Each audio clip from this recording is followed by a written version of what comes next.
e vërtet është që mundet me marrë edhe informacione shtesë, ndoshta, po ose je këtu, ose je në telefon. Mandej, për shembull, ka edhe pacient psikiatrik, pacienta psikologjisë, që të dash me zavencu rolin e psikiatrit, psikologut, përfundojnë edhe në gjendje matrona depresionit, ose filloj me përdor terapi, sepse varet që shte e pyt edhe përgjigjet kime marrë të bazu në ato që ka ti pyt.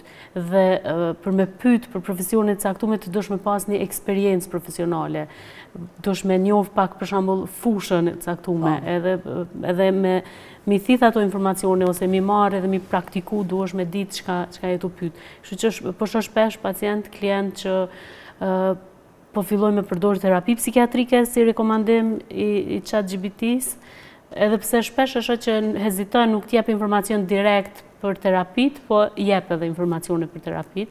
E mandej ata shkojnë banatore, sot është shumë lehtë në banatorit Kosovës me marrë ilaçe dhe psikiatrike. Gjithsesi kena me folë për këtë pjesën, se si mundet me ekzistu një mekanizëm që kam i kontrolu këtë, se është në pyetje më botë, jo vetëm të na, për du me arrit të studentat Resul. Përdorimi i inteligjencës artificiale apo ta dëmton kontentin të cilin ti po dënë mja dhonë si mësim studentave tu. Po me të marak me folë për çka e filluan dy kolegët, prandaj po duat të lidhem aty. Shikoj, gjithë çka e re është prit nga njerëzimi me skepticizëm. Edhe njerëzit kanë alarmu për efektet negative ose për dëmet që e kena krahasimin në thjesht digitroni, nuk përdoret më kur, kalkulatori.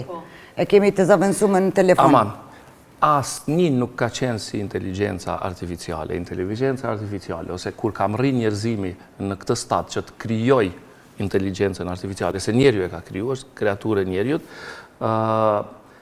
i bie që tash njeriu është i gatshëm që ta shfrytëzoj gjithë dijen që është kriju me dekada, nga shkencëtar kulmor, nga Einsteini që e përmendin fillimet, gjithë tjerët, nga një inteligjencë artificiale që natyrisht inteligjenca njerëzore nuk mundet në atë shpejtësi, në atë shkallësi që e ka. A është e frikshme që diçka që ma njeriu nuk ka me qenë ma inteligentin tok? Qa përdo me thonë?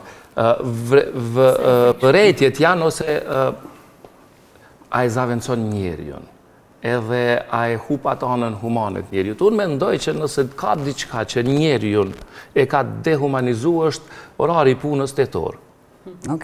Po të gjithë njerëzit thënë, dush me punu tetor, është mirë, kjo është punëtor, e lavdrojmë.